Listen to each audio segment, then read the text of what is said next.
ಶ್ರೀನಿವಾಸಾಯ ರಾಘವೇಂದ್ರಾಯ ಸತ್ಯಧರ್ಮರತಾಯ ಚ. Hello hello, ನಮಸ್ತೆ ಅಮ್ಮ. ಹಲೋ ಸರ್, ನಮಸ್ತೆ.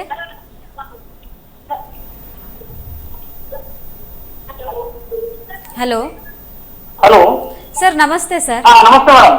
ನಿಮ್ಮ ಹೆಸರು ಸರ್? ನನ್ನ ಹೆಸರು ಗುರುನಾಥ್ ಅಂತ. ಎಲ್ಲಿಂದ ಕರೆ ಮಾಡ್ತಾ ಇದ್ದೀರಾ ಸರ್? ಸರ್ ಯಾವ? ಗುರುನಾಥ್ ಅಂತ. ಹಾ ಸರ್, ಗುರುನಾಥ್ ಅವರೇ, ಯಾವ ಊರಿಂದ ಕರೆ ಮಾಡ್ತಾ ಇದ್ದೀರಾ ಸರ್? ಧಾರವಾಡ ತಾಲೂಕು ತಳ್ಕೋಡದಿಂದ ಕಾಲ್ ಮಾಡ್ತಿರೋದು. ಓಕೆ, ಗುರು ಮಾತಾ ಇದ್ದಾರೆ, ಮಾತಾಡಿ. ನಮಸ್ತೆ, ಹೇಳಿ. ನಮಸ್ತೆ ಮೇಡಮ್. ನಮಸ್ತೆ ನಮಸ್ತೆ, ಹೇಳಿ. ಏನ್ ಸಮಸ್ಯೆ? ಚೆನ್ನಾಗಿದ್ದೀವಿ, ನೀವ್ ಹೇಗಿದ್ದೀರಾ? ನಿಮ್ಮ ಹೆಸರಲ್ಲೇ ಗುರು ಸೇರ್ಬಿಟ್ಟಿದಾರಲ್ಲ, ತುಂಬಾ ಸಂತೋಷ. ಹೇಳಿ ಹೇಳಿ. ಇವಾಗ ನಾನೊಂದು ಮೊದಲೊಂದು 3 years ಬ್ಯಾಕ್ ನಿಂದ ಈಗ ನನಗೆ 45. ನಿಧಾನ ಕೇಳಿ. 45 ಏಜ್ ನನಗೆ. ನಾನು ಫೋಟೋ ಸ್ಟುಡಿಯೋ ಮತ್ತೆ ಈಗ ಆನ್ಲೈನ್ ಸೆಂಟರ್ ಅದು ಇತ್ತು ನಂದು. ಈಗ 20 ವರ್ಷದಿಂದ ಮಾಡ್ಕೊಂಡು ಬಂದಿದ್ದೀನಿ. ಆಮೇಲೆ ಇವಾಗ ಏನಾಗಿದೆ ಅಂದ್ರೆ ಇವಾಗ 3 years ಬ್ಯಾಕ್ ಒಂದು ಶಾಪ್ ತಗೊಂಡಿದ್ದೀನಿ. ಅಲ್ಲಿ ಏನು ಸುಮಾರು ಒಂದು ಯಾವ ಪ್ರಾಫಿಟ್ ಇಲ್ಲ, ಒಂದು 3 lakh ಸಾಲನ ಆಯ್ತು. ಸಾಲನಾಯ್ತು, ಯಾಕೆ ಅದ್ರಲ್ಲಿ ಪ್ರಾಫಿಟ್ ಇಲ್ಲ, ಹಿಂಗ ಯಾಕೋ ಆಗ್ತಾ ಇತ್ತು. ಮತ್ತೆ ಒಂದು ಶಾಪ್ ಚೇಂಜ್ ಮಾಡಿದ್ವಿ. ಇವಾಗ ಏನೋ ಸ್ವಲ್ಪ ಸುಧಾರಿಸ್ಕೊಂಡಿದ್ವಿ ಸ್ವಲ್ಪ. ಓಕೆ. ಏನಂತ ಗೊತ್ತಾಗ್ತಾ ಇಲ್ಲ, ನಾನು ಏನ್ ಮಾಡ್ಬೇಕಂತ. ಏನ್ ಮಾಡೋದು ಅಂತ ಗೊತ್ತಾಗ್ತಾ ಇಲ್ಲ. ನೋಡಿ, ಒಂದ್ ಸ್ವಲ್ಪ ಚೆನ್ನಾಗಿ ಬೆಳೀತಾ ಕೈಯಲ್ಲಿ ಚೆನ್ನಾಗಿ ಅಮೌಂಟ್ ಟ್ರಾನ್ಸಾಕ್ಷನ್ ಆಗ್ತಾ ಸ್ವಲ್ಪ ದೃಷ್ಟಿಗಳು ಜಾಸ್ತಿ ಆಯ್ತು ನಿಮ್ಗೆ, ಆಯ್ತಾ? ದೃಷ್ಟಿಗಳು ಆಗ್ತಾ ನೀವೇನ್ ಮಾಡಿದ್ರ, ನೀವು ಬೆಳೀತಾ ಇರೋದನ್ನ ಆಟೋಮೆಟಿಕ್ ಆಗಿ ಕಮ್ಮಿ ಆಗ್ತಾ ಬರುವಾಗ್ಲೇ ಸ್ವಲ್ಪ ನೀವು ಹುಷಾರಾಗಬೇಕಾಗಿತ್ತು. ಏನು ಗೊತ್ತಾ, ನಿಯರೆಸ್ಟ್ ನೀವು ಎಲ್ಲಿದ್ದೀರೋ ಅಲ್ಲಿ ರಾಯರ ಮಠಕ್ಕೋ ಅಥವಾ ದಕ್ಷಿಣಮೂರ್ತಿ ಭಗವಂತನ ದರ್ಶನ ಮಾಡೋದಕ್ಕೋ, ಅಥವಾ ಹೋಗೋಕ್ಕಾಗಲಿಲ್ಲ ಅಂತ ಅನ್ನೋರು ಪಕ್ಕದಲ್ಲಿ ದತ್ತಾತ್ರೇಯ ಸ್ವಾಮಿ ಇರ್ತಾರೆ, ಈ ಥರ ಹೋಗ್ಬಿಟ್ಟು ಒಂದು ಕಾಯನ್ನು ಭಗವನ ಹತ್ರ, ಒಂದು ನಿಂಬೆಹಣ್ಣನ್ನು ತೊಗೊಂಡೋಗಿ ಕೊಟ್ಬಿಟ್ಟು ಆ ಭಗವಂತನ ಹತ್ರ ಪೂಜೆ ಮಾಡಿಸ್ಕೊಬಂದು, ಒಂದು ಹಣ ಇಡ ಅಂತ ಗಲ್ಲದಲ್ಲಿ ಇಟ್ಕೋಬೇಕು, ಒಂದು ನೀವು ಇಟ್ಕೊಳ್ಳೋ ಅಂಥ ಬ್ಯಾಗಲ್ಲಿ ನೀವು ರೆಕಾರ್ಡ್ಸ್ ಆಗಲಿ ಏನೇ ಇಟ್ಕೊತೀರಾ ಅನ್ನೋಂಥದ್ರಾಗಲಿ ಆ ಬ್ಯಾಗಲ್ಲಿ ಇರಬೇಕು. ಯಾಕೆ ಅದು ನಾವು ಮಾಡಬೇಕು? ನಿಂಬೆಹಣ್ಣಿಗೂ ನಾವು ಮಾಡೋ ಅಂಥ ಬಿಸ್ನೆಸ್ಗೆ ಏನಿದೆ ಅಂತ ಅಂದರೆ ನೋಡಿ, ಅದೂ ಸಹ ಗುರು ಭಗವಾನೇ ಅಂತ ಹೇಳ್ತಾರೆ. ಗುರು ಭಗವಾನ್ಗೆ ಅಷ್ಟು ಭಗವಂತನಿಗೆ ಇಷ್ಟವಾಗಿದ್ದಂಥದ್ದು ನಿಂಬೆಹಣ್ಣು. ಏಕೆ ಅಂತಂದರೆ ಆ ನಿಂಬೆಹಣ್ಣು ಇಲ್ದಿರ ನಾವೇನೇನು ಮಾಡೋಕ್ಕೆ ಸಾಧ್ಯನೇ ಇಲ್ಲ. ಒಂದು ದೃಷ್ಟಿ ತೆಗಿಯೋಕ್ಕಾಗಲ್ಲ, ಒಂದು ಗಾಡಿಗೆ ದೃಷ್ಟಿ ಮಾಡೋಕ್ಕಾಗಲ್ಲ, ಈ ಥರ ನಾನಾ ವಿಷಯಗಳಿದೆ, ಹೇಳ್ಕೊಂಡು ಹೋಗ್ಬೋದು. ನಿಮಗೆ ಆಗಿರೋ ಅಂಥದ್ದೆಲ್ಲ ದೃಷ್ಟಿನೇ, ಸರಿನ್ರಾ? ಅದನ್ನು ಸರಿಪಡಿಸ್ಕೊಡ್ತೀನಿ. ಅದೇ ರೀತಿ ನೀವು 1, 2, 3 ಅಂತ ಹೋಗಬೇಡಿ. ಇರೋ ಅಂಥ ಜಾಗದಲ್ಲಿ ಇನ್ನೂ ಚೆನ್ನಾಗಿ ಸಂಪಾದಿಸೋಷ್ಟು ನಾನು ಅದನ್ನು ಮಾಡಿಕೊಡ್ತೀನಿ. ಖಂಡಿತ ನಿಮ್ಮ ಅಡ್ರೆಸ್ ಕಳಿಸ್ಕೊಡಿ, ಅಪಾಯಿಂಟ್ಮೆಂಟ್ ತೊಗೊಳ್ಳಿ, ನಿಮ್ಮ ಅಡ್ರೆಸ್ ಕಳಿಸ್ಕೊಡಿ. ನಿಮ್ಮ ಅಡ್ರೆಸ್ಗೆ ಒಂದು ಸರ್ವಸಿದ್ಧಿ ಯಂತ್ರ ಮತ್ತೆ ಬಂದು ತೆಂಗಿನಕಾಯಿ ಒಂದು ಸಂಕಲ್ಪ ಕಾಯಿಯನ್ನು ಕಳಿಸ್ಕೊಡ್ತೀನಿ ನಾನು. ಅದರಲ್ಲಿ ಒಂದು ಸ್ವಲ್ಪ ಮಂತ್ರಿಸಿರೋ ಅಂಥದ್ದು ಒಂದು ಪದಾರ್ಥ ಇಟ್ಟಿರ್ತೀನಿ, ಅದು ನೀವು ಫೋನಲ್ಲಿ ಕೇಳಿ, ಅದನ್ನು ಅದು ಹೆಸರು ಹೇಳ್ತೀನಿ ನಾನು. ಅದನ್ನು ನೀವು ತಗೊಂಡು ಡೈಲಿ ದಿನನಿತ್ಯ ನೀವು ಅದನ್ನು ಯೂಸ್ ಮಾಡ್ತಾ ಬರಬೇಕು. ಮಾಡ್ತಾ ಬಂದಾಗ ಅಲ್ಲಿರೋಂಥ ಪ್ರಾಬ್ಲಮ್ಸ್ ಎಲ್ಲ ಕ್ಲಿಯರ್ ಆಗುತ್ತೆ. ಚಿಂತೆ ಮಾಡಬೇಡಿ. ಏನಂದ್ರೆ ಅದ ಹೆಸರು ನಾನು ನಿಮ್ಮ ಫೋನಲ್ಲಿ ಹೇಳ್ತೀನಿ ಅಂತ ಹೇಳೋದ್ನಲ್ಲ, ಹೇಳ್ತೀನಿ ನಿಮಗೆ ಫೋನಲ್ಲಿ ಹೇಳ್ತೀನಿ. ನೀವು ಆಮೇಲೆ ನನಗೆ ಅಪಾಯಿಂಟ್ಮೆಂಟ್ ತೊಗೊಂಡು ಫೋನ್ ಮಾಡಿ, ಅದೇ ರೀತಿ ಅದನ್ನು ಹೇಗೆ ಯೂಸ್ ಮಾಡಬೇಕು ಅಂತ ಒಂದು ನೀಟಾಗಿ ನಾನು ವಾಯ್ಸ್ ಮೆಸೇಜ್ ಹಾಕಿರ್ತೀನಿ ನಿಮಗೆ, ಅದನ್ನೇ ಯೂಸ್ ಮಾಡ್ಕೊಳ್ಳಿ. ಅದೇ ರೀತಿ ನೀವು ಮಾಡೋ ಅಂಥ ಪೂಜೆ ಮಾಡೋ ಅಂಥದ್ದಾಗಲಿ, ನೀವಿರೋಂಥ ಆಫೀಸಲ್ಲಿ ಪೂಜೆ ಮಾಡೋ ಅಂಥ ಟೈಮಲ್ಲಿ ಯಾವುದು ಅರ್ಧ ವ್ಯಾಪಾರ ಮಾಡೋದು ಅರ್ಧ ಪೂಜೆ ಮಾಡೋದು ಮಾಡಬೇಡಿ. ಫಸ್ಟ್ ಪೂಜೆನ ನೀಟಾಗಿ ಮುಗಿಸ್ಬಿಟ್ಟು ಆ ಭಗವಂತನ ಫೋಟೋ ಇಟ್ಕೊಳ್ಳಿ, ಪೂಜೆ ಮುಗಿಸ್ಬಿಟ್ಟು ಆಮೇಲೆ ನೀವು ವ್ಯಾಪಾರ ಮಾಡಿ. ಖಂಡಿತ ಒಳ್ಳೆಯದಾಗುತ್ತೆ. ಭಗವಂತನ ಆಶೀರ್ವಾದ ಇದೆ, ಎಲ್ಲ ದೃಷ್ಟಿನೂ ಹೋಗುತ್ತೆ, ನೀವು ಚೆನ್ನಾಗಿರ್ತೀರ. ಸಾಲದಲ್ಲಿ ಹೋಗಿ ಸಿಗಾಕೋಬೇಡಿ, ಹುಷಾರಿರಲಿ. ಖಂಡಿತ ನೀವು ಹೋಗಿ ಬೀಳೋದಕ್ಕೆ ಚಾನ್ಸಸ್ ತುಂಬ ಇದೆ. ತುಂಬ ಕೇರ್ಫುಲ್ ಆಗಿರಿ. ಆ ಭಗವಂತ ಗುರುರಾಯರ ಅನುಗ್ರಹ ಸದಾಕಾಲ ನಿಮಗೂ ನಿಮ್ಮ ಕುಟುಂಬಕ್ಕೂ ಯಾವಾಗಲೂ ಇರಲಿ. ಗುರುವೇ ಶರಣಂ. ಧನ್ಯವಾದಗಳು ಸರ್ ಕರೆ ಮಾಡಿದ್ದಕ್ಕೆ. ಎಸ್ ಅಮ್ಮ, ಇವತ್ತು ಗುರುವಾರ, ರಾಯರ ವಾರವಾಗಿದ್ದು ಇವತ್ತು ಸ್ವತಃ ಗುರು ರಾಘವೇಂದ್ರ ರಾಯರು ನಮ್ಮ ಆಫೀಸ್ಗೆ ಬಂದಿದ್ದಾರೆ, ನಮ್ಮ ಜೊತೆಗಿದ್ದಾರೆ. ಪ್ರತಿದಿನ ಗುರುಮಾತಾ ಗುರುವಾಣಿ ಕಾರ್ಯಕ್ರಮದ ಮೂಲಕ ರಾಯರ ಬಗ್ಗೆ ಹೇಳ್ತಾ ಇದ್ದೀವಿ. ಸ್ವತಃ ರಾಯರೇ ಇವತ್ತು ಸ್ಪೀಡ್ ನ್ಯೂಸ್ ಕನ್ನಡ ಆಫೀಸ್ಗೆ ಬಂದಿದ್ದಾರೆ. ಸೊ ನೀವು ಅವ್ರನ್ನ ಕರ್ಕೊಂಡು ಬಂದಿದ್ದೀರಾ. ಸೊ ಇವತ್ತು ಹೇಳಿ ಇವತ್ತಿನ ನೋಡಿ, ವಿಶೇಷತೆ. ಯಾವಾಗ್ಲೂ ಗುರುವಾರ ಅಂದರೆ ಸ್ಪೆಷಲ್ ಡೇ. ನನಗಂತೂ ಸಖತ್ ಸ್ಪೆಷಲ್ ಡೇ ಆಗಿರುತ್ತೆ. ನಾನು ಹುಟ್ಟಿದಬ್ಬ ಹೆಂಗೆ ಸಂತೋಷದಿಂದ ಖುಷಿಯಿಂದ ನಾನು ಮಾಡ್ತಾರೋ ಅಷ್ಟೇ ಖುಷಿನ ನಾನು ಪಡ್ತೀನಿ. ಕಾರಣ ಏನು ಅಂತಂದರೆ ಅವ್ರಿಗೆ ಸೇವೆ ಮಾಡ್ತಾ ಮಾಡ್ತಾ ಮನೇಲಾಗಲಿ ಎಲ್ಲ ಶುದ್ಧ ಮಾಡ್ಕೊಳ್ಳೋದಾಗಲಿ, ಪೂಜೆ ಮಾಡೋದಾಗಲಿ, ನಾನು ಮಾಡೋ ಅಂಥದ್ದು ಒಂದು ಯಂತ್ರ ಆಗಲಿ, ಒಂದು ಯಂತ್ರ ಬರಿತೀನಿ ನಾನು, ಬರೆಯೋ ಅಂಥದ್ದಾಗಲಿ, ಆ ಬರೆಯುವಾಗ ಮನಸ್ಸು ಎಷ್ಟೊಂದು ಶುದ್ಧವಾಗಿರುತ್ತೆ. ಅದನ್ನು ತಗೊಂಡು ಬರಿತಾ ಇರುವಾಗ ಅಷ್ಟೇ ಅದ್ರ ಜೊತೆಲೇ ಮಾತಾಡ್ದಂಗೆ ನನಗೆ ಹಂಗೆ ಬರಿತಾ ಇದ್ದರೆ ಅವ್ರ ಜೊತೆಲೇ ಮಾತಾಡ್ತಾ ಇದ್ದೀನೋ ಅಂತ ಅನಿಸ್ಬಿಡುತ್ತೆ. ಅಷ್ಟು ಒಂದು ಶುದ್ಧತೆಯಿಂದ ಇರುತ್ತೆ ಮನಸ್ಸು, ಯಾವ ಆಶ್ಲೇಷನ್ ಇರೋದಿಲ್ಲ. ನೋಡಿ, ಯಾರು ಏನೇ ಆಗೋಗ್ಲಿ ಅವ್ರು ಮಾತ್ರ ಅನ್ನೋ ಥರನೇ ಅವರಲ್ಲೇ ಐಕ್ಯ ಆಗೋಗ್ಬಿಡ್ಬೇಕು ಯಾವಾಗಲೂ. ನೋಡಿ, ಒಬ್ಬ ಭಕ್ತ ಇದ್ದಾರೆ, ರಾಘವೇಂದ್ರ ಸ್ವಾಮಿ ಭಕ್ತರಿದ್ದಾರೆ ಅಂದರೆ ಸುಮ್ಮನೆ ಏನೋ ಒಂದು ಪರವಾಗಿಲ್ಲ ಸ್ವಾಮಿ ಫೋಟೋ ಇಟ್ಬಿಟ್ಟಿದ್ದೀವಿ, ಒಂದು ಹೂವಿಡೋಣ, ಒಂದು ಹೂವು ಇಟ್ಬಿಟ್ಟು ಹಂಗೆ ಸುಮ್ಮನೆ ಒಂದು ಹಣ್ಣು ಇಟ್ಬಿಡೋಣ, ಈ ಥರ ಮಾಡಬಾರ್ದು. ಭಕ್ತಿಯಿಂದ ಪೂಜೆ ಮಾಡಿ. ಖಂಡಿತ ರಾಯರು ಎಲ್ರಿಗೂ ಒಲಿತಾರೆ. ನೋಡಿ, ರಾಯರು ಬೃಂದಾವನದಲ್ಲಿ ಕೂತ್ಕೊಂಡು ಒಂದೊಂದು ಆ ಮುತ್ತನ್ನು ಇದು ಮಾಡ್ಕೊಂಡು ಮಾಲೆನ ಜಪ ಮಾಡ್ತಾ ಇರಬೇಕಾದ್ರೆ ಒಂದು ಸುತ್ತು ಪ್ರಪಂಚದಲ್ಲಿ ಭಗವಂತ ಎಲ್ಲ ಜೀವರಾಶಿಗೂ ಆಶೀರ್ವಾದ ಕೊಡ್ತಾರಂತೆ. ಅಷ್ಟು ವಿಶೇಷತೆ ಇದೆ, ಹೇಳ್ಕೊಂಡೇ ಹೋಗ್ಬೋದು. ಹೇಳ್ತಾ ಇರ್ತೀನಿ, ಖಂಡಿತ ಕೇಳಿ. ಇವತ್ತು ಫುಲ್ಲು ರಾಘವೇಂದ್ರ ಸ್ವಾಮಿ ವಿಶೇಷಣೆ. ಖಂಡಿತ ಆದವರು ಮಂತ್ರಾಲಯಕ್ಕೆ ಹೋಗಿ ಒಂದು ಟೈಮ್ ಆದರೂ ಮಂತ್ರಾಲಯಕ್ಕೆ ಹೋಗಿ ಆ ಭಗವಂತನ ದರ್ಶನ ಮಾಡಿ. ಯಾಕೆ ಇಷ್ಟು ಹೇಳ್ತೀನಿ ಅಂದರೆ, ನೋಡಿ, 12 ವರ್ಷ ಕಾಲ ಎವ್ರಿ ಪೌರ್ಣಮಿ ಎವ್ರಿ ಮಂತು, ತಿಂಗಳಿಗೂ ಪೌರ್ಣಮಿಗೂ 12 ವರ್ಷ ಕಾಲ ನಾನು ಹೋಗಿದ್ದೀನಿ.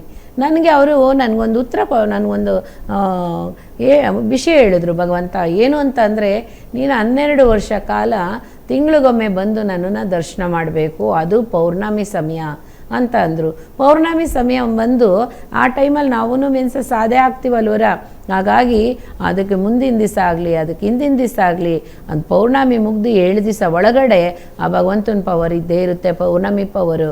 ಹಾಗಾಗಲೇ ಆ ರೀತಿ 12 ವರ್ಷ ಕಾಲ ನಾನು ಹೋಗಿದ್ದೀನಿ. ಕಾರಣ ಏನಕ್ಕೋಸ್ಕರ ಹೇಳಿದ್ರು ನನಗೆ ಇದುವರೆಗೂ ನನಗೆ ಗೊತ್ತಿಲ್ಲ, ಆದರೆ ಇವಾಗ ನಡೀತಾ ಇದೆ ನೋಡಿ, ಇದಕ್ಕೋಸ್ಕರನೇ ಅವ್ರು ಕರ್ಸ್ಕೊಂಡಿದ್ದಾರೆ ಅಂತ ಅಷ್ಟು ಒಂದು ವಿಶೇಷತೆ ನಮಗೆ ಗೊತ್ತಾಗುತ್ತೆ. ನೋಡಿ, ಮಾತಾಡೋ ಅಂಥ ಭಗವಂತ ನಮ್ಮ ಕಣ್ಣಿಗೆ ಕಾಣಿಸೋದಿಲ್ಲ. ನಮ್ಮ ಕಣ್ಣಿಗೆ ಕಾಣಿಸ್ಬಿಟ್ರು ಅಂತ ಅಂದರೆ ಆ ಶಕ್ತಿಗೆ ಇರೋ ಅಂಥ ಪ್ರತಿಮೆ ಬೇರೆ ಯಾವುದೂ ಇರಲ್ಲ. ಅದಕ್ಕೆ ರಾಘವೇಂದ್ರ ಸ್ವಾಮಿ ಒಬ್ಬೊಬ್ರಿಗೂ ಸಹ ದರ್ಶನ ಕೊಡ್ತಾರೆ. ಆ ದರ್ಶನ ಕೊಟ್ಟಂಥ ಸಮಯ ಬೆಳಗಿನ ಜಾವ 3:30ಯಿಂದ 4:30-5 ಗಂಟೆ ಒಳಗಡೆ ದರ್ಶನ ಆದರೆ ಮಹಾಭಾಗ್ಯವಂತರು. ಖಂಡಿತ ರಾಘವೇಂದ್ರ ಸ್ವಾಮಿ ಅನುಗ್ರಹ ಸದಾಕಾಲ ಇರಬೇಕು ಎಲ್ಲ ಜೀವರಾಶಿಗೋಸ್ಕರ. ಇವತ್ತು ಅವ್ರ ದಿನ ಆಗಿದ್ದರಿಂದ ಎಲ್ಲನೂ ಪಡ್ಕೋಬೋದು. ಅವ್ರನ್ನ ಪೂಜೆ ಮಾಡ್ತಾ ಸ್ಮರಣೆ ಮಾಡ್ತಾ ಮಂತ್ರ ಬರೀರಿ. ಮಂತ್ರ ಬರಿತಾ ನಮ್ಮ ಮನಸ್ಸು ಶುದ್ಧ ಆಗುತ್ತೆ. ಎಸ್ ಅಮ್ಮ, ಒಂದು ಕರೆ ಇದೆ, ಮಾತಾಡಿ. ಖಂಡಿತ. ಹಲೋ ಹಲೋ ಹಲೋ ಹಲೋ, ನಮಸ್ತೆ ಅಮ್ಮ. ಹಲೋ ನಮಸ್ತೆ ಅಮ್ಮ, ನಾನು ಮಾತಾಡ್ತಿರೋದು ಕೇಳಿಸ್ತಿದೆ ಅಲ್ವಾ? ನಮಸ್ತೆ ಅಮ್ಮ. ಎಲ್ಲಿಂದ ಕರೆ ಮಾಡ್ತಾ ಇದ್ರಮ್ಮ?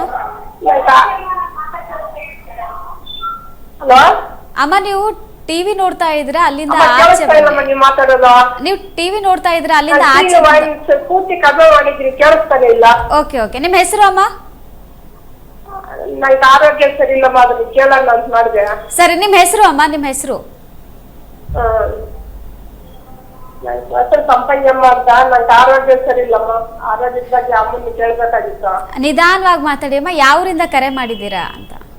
ಅಮ್ಮ, ಯಾವ ಊರಿಂದ ಕರೆ ಮಾಡಿದ್ದೀರಾ? ನಮ್ಗೆ ಬೆಂಗಳೂರಮ್ಮ.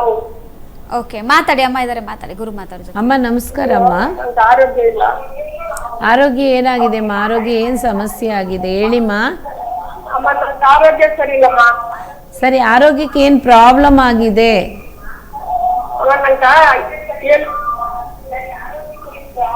ಅಮ್ಮ, ನಂಗೆ ಹೊಟ್ಟೆನ ಉರಿತದೆ, ಒಂದ್ ಸೈಡ್ ಆಗಿ ನೋಯ್ತದೆ, ಹೊಟ್ಟೆನಾಗ ಉರಿತದೆ. ಸರಿಮ್ಮ, ಬೇರೆ ಏನು ಮಾಡ್ತಾ ಇದೆ ಹೇಳಿ. ಸರಿ, ಓಕೆ. ಹಲೋ ಅಮ್ಮ, ನೀವು ಮಾತಾಡ್ತಿರೋದು ನಮಗೆ ಕೇಳಿಸ್ತಾ ಇದೆ, ಬಟ್ ನಾವು ಮಾತಾಡ್ತಿರೋದು ನಿಮಗೆ ಕೇಳಿಸ್ತಾ ಇದೆ. ನೀವು ಮಾತಾಡ್ತಿರ್ಬೇಕಾದ್ರೆ ಟಿವಿ ಹತ್ರ ಕೂತ್ಕೊಂಡು ಮಾತಾಡ್ತಾ ಇದ್ರೆ ಆಚೆ ಬನ್ನಿ. ಟಿವಿ ವಾಲ್ಯೂಮನ್ನ ಕಡಿಮೆ ಮಾಡಿ, ಇಲ್ಲಾಂದ್ರೆ ಆಚೆ ಬಂದು ಮಾತಾಡಿ, ನಿಮ್ಗೆ ಚೆನ್ನಾಗಿ ಕೇಳಿಸುತ್ತೆ ನಾವು ಮಾತಾಡ್ತಿರೋದು. ಸರಿ ಅಮ್ಮ, ಹೊಟ್ಟೆ ಉರಿತಾ ಇದೆ ಅಂತ ಹೇಳ್ತಾ ಇದ್ದೀರಾ. ಸಂಕಟ ಆಗ್ತಾ ಇದೆ ಅಂತಲೂ ಸಹ ಹೇಳ್ಬೋದು. ಟಿವಿ ಪೂರ್ತಿ ಕಡಿಮೆ ಮಾಡ್ಯಾ? ಸರಿ ಅಮ್ಮ, ಮಾಡಿ ಮಾಡಿ. ಸರಿ, ಹೇಳಿ ಅಮ್ಮ, ಹೇಳಿ ಅಮ್ಮ. ಮಾಡ್ದಮ್ಮ. ಹಾಂ, ಹೇಳಿ ಅಮ್ಮ, ನೀಟಾಗಿ ಹೇಳಿ ಅಮ್ಮ, ನೀಟಾಗಿ ಹೇಳಿ. ಏನ ಕೇಳಿಸ್ತಾನೆ ಇಲ್ಲಮ್ಮ. ಸರಿ, ನಾವ್ ಹೇಳ್ತೀವಿ, ನೀವು ಕೇಳಿಸ್ಕೊಳ್ಳಿ, ನಿಧಾನ ಹೊಟ್ಟೆ ಕೇಳಿಸ್ಕೊಳ್ಳಿ. ಉರಿತಾ ಇದೆ ಅಂತೆ, ಆರೋಗ್ಯದ ಸಮಸ್ಯೆ ಆಗ್ತಾ ಇದೆ ಅಂತೆ, ನಿದ್ದೆ ಆಗ್ತಾ ಇಲ್ಲ ಅಂತ ಹೇಳಿ ಅಮ್ಮ. ಅಮ್ಮ, ನಿಮ್ಗೆ ಅಲ್ಸರ್ ಜಾಸ್ತಿ ಆಗ್ಬಿಟ್ಟು ಹೊಟ್ಟೆಲೆಲ್ಲ ಉಣ್ಣಾಗ್ಬಿಟ್ಟಿದೆ ಅಮ್ಮ, ಅದು ಇನ್ಫೆಕ್ಷನ್ ಆಗಿದೆ. ಖಂಡಿತ ಡಾಕ್ಟರ್ ಹತ್ರ ತೋರಿಸ್ಬೇಕು ನೀವು. ದೇವ್ರ ಮೇಲೆ ಭಾರ ಹಾಕ್ಬಾರ್ದು. ದೇವ್ರ ಮೇಲೆ ಭಾರ ಹಾಕ್ಬಿಟ್ಟು ಸುಮ್ಮನೆ ಇರಬಾರ್ದಮ್ಮ. ಫಸ್ಟ್ ನೀವು ಡಾಕ್ಟರ್ ಹತ್ರ ಹೋಗಿ, ಆಮೇಲೆ ಡಾಕ್ಟರ್ ಏನು ಹೇಳ್ತಾರೋ ಅದನ್ನ ಕೇಳ್ಕೊಂಡು ನನಗೆ ಫೋನ್ ಮಾಡಿ ಅಮ್ಮ. ನಿಮ್ಗೆ ಇರೋದು ಸಮಸ್ಯೆ ದೇವ್ರ ಹತ್ರ ಅಲ್ಲ, ಡಾಕ್ಟರ್ ಹತ್ರ. ಖಂಡಿತ ಡಾಕ್ಟರ್ ಹತ್ರ ಹೋಗಿ ಬನ್ನಿ, ಒಳ್ಳೇದಾಗುತ್ತಮ್ಮ, ಅನುಕೂಲ ಆಗುತ್ತೆ, ಭಯ ಬೀಳ್ಬೇಡಿ. ನಾನು ಸಂಕಲ್ಪ ಮಾಡ್ಕೊತೀನಮ್ಮ, ನಿಮ್ಮ ಆ ವಾಯ್ಸಿಂದ ನಾನು ಸಂಕಲ್ಪ ಮಾಡ್ತೀನಿ ಧ್ವನಿ ಮೂಲಕ. ಗುರುವೇ ಶರಣಮ್ಮ. ಸರಿ ಅಮ್ಮ, ಧನ್ಯವಾದಗಳು ಕರೆ ಮಾಡಿದ್ಕೆ. ಎಸ್ ಅಮ್ಮ, ಇವಾಗ ಹೇಳೋದಾದ್ರೆ ಅವ್ರ ವಾಯ್ಸ್ ಕೇಳಿಸ್ತಾ ಇಲ್ಲ, ಟಿವಿ ನೋಡ್ಕೊಂಡು ಮಾತಾಡ್ತಾ ಇದ್ದಾರೆ. ಇನ್ನು ರಾಘವೇಂದ್ರ ರಾಯರನ್ನ ಇವತ್ತು ಆಫೀಸ್ಗೆ ಕರ್ಕೊಂಡು ಬಂದಿದ್ದೀರಾ. ಇವತ್ತು ನಮ್ಮ ವೀಕ್ಷಕರಿಗೂ ಕೂಡ ಶ್ರೀ ರಾಘವೇಂದ್ರ ರಾಯರ ಒಂದು ದರ್ಶನವನ್ನ ಮಾಡಿಸೋಣ ಅಂತ ಹೇಳ್ತೀನಿ ನಾವು. ಅದನ್ನ ಮಂತ್ರದ ಮೂಲಕ ಖಂಡಿತ. ಇವಾಗ ನೋಡಿ, ರಾಘವೇಂದ್ರ ಸ್ವಾಮಿಗೆ ಮೂಲ ಮಂತ್ರನೇ ಪೂಜ್ಯಾಯ ರಾಘವೇಂದ್ರಾಯ ಸತ್ಯಧರ್ಮ ರತಾಯ ಚ ಭಜತಾಂ ಕಲ್ಪವೃಕ್ಷಾಯ ನಮತಾಂ ಕಾಮಧೇನವೇ. ಅದರಲ್ಲಿ ನೋಡಿ, ಅದರಲ್ಲಿರೋ ಅಂಥದ್ದು ಅಕ್ಷರ 32ನೇ. ಆ 32 ಅಕ್ಷರ ಬರೆಯೋದ್ರಿಂದ ಅಕ್ಷರ ಕೋಟಿ ಅಂತಾರೆ, ಬರೆಯೋರಿಗೆ ಮಹಾಯಜ್ಞ ಅಂತಾರೆ. ಅಷ್ಟೊಂದು ವಿಶೇಷತೆ ಇದೆ ಅದರಲ್ಲಿ. ಆ ಭಗವಂತನಿಗೆ ಯಾಕೆ ಇವತ್ತು ಮಾಂಚಾಲಂನವ್ರನ್ನ ರಾಯರನ್ನ ಇಟ್ಟಿದ್ದೀವಿ, ಕಾಮಧೇನು ಸಮೇತ ಇಟ್ಟಿದ್ದೀವಿ ಅಂತ ಅಂದರೆ, ಕಲ್ಪವೃಕ್ಷ ಕಾಮಧೇನು ರಾಘವೇಂದ್ರ ಸ್ವಾಮಿ. ನೋಡಿ, ಅವ್ರಿಗೆ ಯಾವಾಗ್ಲೂ ಸರಿ ಕಾಮಧೇನು ಯಾಕೆ ತುಂಬ ಇಷ್ಟ ಅಂತ ಅಂದರೆ, ಅವ್ರ ಮಂತ್ರದಲ್ಲೇ ಬಂದ್ಬಿಟ್ಟಿದೆ. ಹಾಗಾಗಿ ಅವರು ಫಸ್ಟು ಬೃಂದಾವನ ಪ್ರವೇಶ ಆದಮೇಲೂ ಸಹ ಹಸು ಹೋಗಿ ಅವರು ಬೃಂದಾವನ ಪ್ರವೇಶ ಆಗಿದ್ದಂಥ ಸ್ಥಳದಲ್ಲಿ ಹಾಲನ್ನು ತಾನಾಗೆ ಕರೆದ್ಬಿಟ್ಟು ಬರ್ತಾ ಇತ್ತಂತೆ ಆಗಿನ ಕಾಲದಲ್ಲಿ. ನೋಡಿ ಎಷ್ಟು ವಿಶೇಷತೆ ಇದೆ, ಆ ಭಗವಂತನಿಗೆ ಎಷ್ಟು ಪವರ್ ಇದೆ ಅಂತ. ರಾಘವೇಂದ್ರ ಸ್ವಾಮಿ ಯಾವಾಗ್ಲೂ ಸರಿ ಒಂದೇ ಮನಸ್ಸಿಂದ ಇರೋಂಥವ್ರು, ಏಕಚಕ್ರಂ ಸದಾ ಭೋಗಿ ಅಂತಲೂ ಸಹ ಹೇಳ್ತಾರೆ. ಅವ್ರ ಮನಸ್ಸು ಯಾವ ಕಾರಣಕ್ಕೂ ಸಂಚಲ ಇಲ್ವಂತೆ. ರಾಮ ರಾಮ ರಾಮ ರಾಮ ರಾಮನ್ನೇ ಪ್ರಾರ್ಥನೆ ಮಾಡ್ತಾ ಇದ್ದಾರೆ. ರಾಮನ ಭಕ್ತ, ಆಪ್ತ ಭಕ್ತ, ರಾಮನ ಭಕ್ತ ರಾಘವೇಂದ್ರ ಸ್ವಾಮಿ. ಅದಕ್ಕೆ ಹೇಳ್ತಾರೆ ರಾಮನ ಭಕ್ತ ರಾಯ ಅಂತಾರೆ. ನೋಡಿ, ಆ ಗುರುರಾಯರಿಗೆ ಹೇಳ್ತಾ ಹೋಗ್ತಾ ಇದ್ರೆ ಸಾಲದೇ ಇಲ್ಲ ಸಮಯ, ಖಂಡಿತ ಹೇಳ್ತೀನಿ. ಹಾಗಾಗಿ ರಾಘವೇಂದ್ರ ಸ್ವಾಮಿ ಪಕ್ಕದಲ್ಲಿರೋಂಥ ವಾದೀಂದ್ರ ತೀರ್ಥರು ಸಹ ಮೊಮ್ಮಗ, ಅವರೆಷ್ಟು ಪುಣ್ಯ ಮಾಡಿದ್ದಾರೆ ನೋಡಿ. ತನ್ನ ತಾತನ ಪಕ್ಕದಲ್ಲೇ ಬಂದು ಕೂತ್ಕೊಬಿಟ್ಟಿದ್ದಾರೆ. ಹಾಗಿದ್ಮೇಲೆ ಆ ತಾತನಿಗೂ ಆ ಮೊಮ್ಮಗನಿಗೂ ಎಷ್ಟು ಒಂದು ಅಪಾರವಾಗಿದ್ದು ಪ್ರೀತಿ ವಿಶ್ವಾಸ ನೋಡಿದ್ರ, ಭಕ್ತಿ ನೋಡಿದ್ರ. ರಾಘವೇಂದ್ರ ಸ್ವಾಮಿನ ವರ್ಣನೆ ಮಾಡ್ತಾ ಮಾಡ್ತಾ ಮಾಡ್ತಾ ಅವ್ರ ಸ್ಟೋರಿನ ಬರ್ದಿರೋ ಅಂಥವ್ರೆ ವಾದೀಂದ್ರ ಸ್ವಾಮಿನೇ. ಅವರು ಇಡೋಂಥ ಒಂದೊಂದು ಹೆಜ್ಜೆದ ಬಗ್ಗೆನೂ ಅವ್ರಿಗೂ ಇರುವಾಗಲೂ ಸರಿ, ಅವರು ಜೀವ ಬೃಂದಾವನ ಆದಮೇಲೂ ಸರಿ ಅವ್ರ ಬಗ್ಗೆ ಅಷ್ಟೊಂದು ಬರೆದಿದ್ದಾರಂತೆ ಜ್ಞಾನಿ. ಯಾಕೆ ಅಂತಂದರೆ ಅವ್ರ ತಾತ ಬಂದು ಯಾರು, ಲಕ್ಷ್ಮೀನಾರಾಯಣ. ಅವ್ರ ತಂದೆ ಲಕ್ಷ್ಮೀ ನರಸಿಂಹಾಚಾರ್ಯರು. ನೋಡಿ ಯಾಗೆಲ್ಲ ಬರುತ್ತೆ ನೋಡಿ, ಪುರುಷೋತ್ತಮ, ಹೀಗೆಲ್ಲ ಯಾಗೆಲ್ಲ ಬರ್ತಾ ಇದೆ. ಕಾರಣ ಏನು ಅಂತಂದರೆ ಒಂದೊಂದರಲ್ಲೂ ಅವರವ್ರ ಬಂಧನ ತುಂಬಾ ತಂದಿದ್ದಾರೆ. ಇವಾಗ ನಾವು ಹೋಗ್ತೀವಿ ಅಂದರೆ ಖಂಡಿತ ಲೈಬ್ರರಿಗೆ ಹೋಗಿ ಅಲ್ಲಿ ಇಟ್ಟಿರೋ ಅಂಥ ಭಗವಂತನ ಸ್ಟೋರಿ ಬುಕ್ಸ್ ಎಲ್ಲ ಇದೆ ನೋಡಿ, ಖಂಡಿತ ಕೂತ್ಕೊಂಡು ಕಣ್ ತುಂಬಿಸ್ಕೊಳ್ಳಿ. ಅದೇ ರೀತಿ ರಾಘವೇಂದ್ರ ಸ್ವಾಮಿ ಫಸ್ಟ್ ಟೈಮು ದರ್ಶನ ಕೊಟ್ಟು ಮಾತಾಡಿದಂಥವರು ಮನ್ರು ಅಂತ ಇದ್ದಾರೆ. ಅವರು ಬರೆದುಕೊಟ್ಟಿರೋಂಥ ಶಾಸನ ಸಹ ನೀವು ನೋಡ್ಬೋದು. ಹಾಗಾಗಿ ಬೇಕಾದಷ್ಟಿದೆ.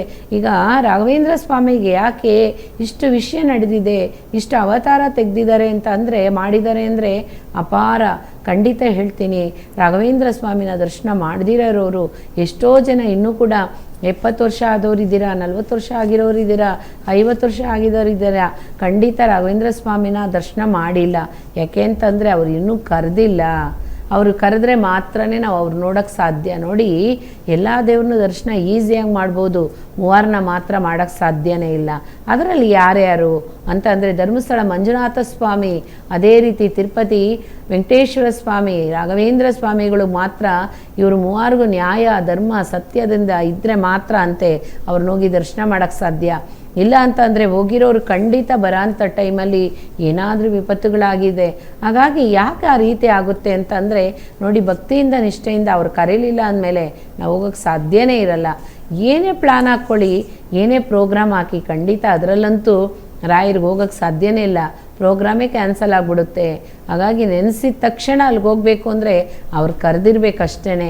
ಆ ಅಕ್ಷತೆ ನಿನಗೋಸ್ಕರ, ನನ್ನ ಹತ್ರ ಇರೋ ಅಕ್ಷತೆ, ಒಂದಿಡೀ ಅಕ್ಷತೆ ನಿನಗೋಸ್ಕರ ಕಾಯ್ತಾ ಇದೆ, ಬಾ ತಗೋ ಅಂದರೆ ಮಾತ್ರನೇ ಹೋಗೋಕ್ಕೆ ಸಾಧ್ಯ. ನೋಡಿ, ಆ ಮಂತ್ರದಿಂದ ಮಾಡಿದಂಥ ಮಂತ್ರಾಲಯ, ಮಂತ್ರದಿಂದ ಮಾಡಿದಂಥ ಮಂತ್ರಾಕ್ಷತೆಗೆ ಎಷ್ಟು ಪವರ್ ಇದೆ ನೋಡಿ. ಹೋಗೋ ಅಂಥವರೆಲ್ಲ ಅಕ್ಷತೆ ತಂದ್ರೂ ಸಹ ಎಲ್ರಿಗೂ ಕೊಡಿ, ಖಂಡಿತ ಎಲ್ರಿಗೂ ಹಂಚಿ, ಅದರಿಂದ ಭಗವಂತ ತುಂಬಾ ವಿಶೇಷತೆ ಕೊಡ್ತಾರೆ.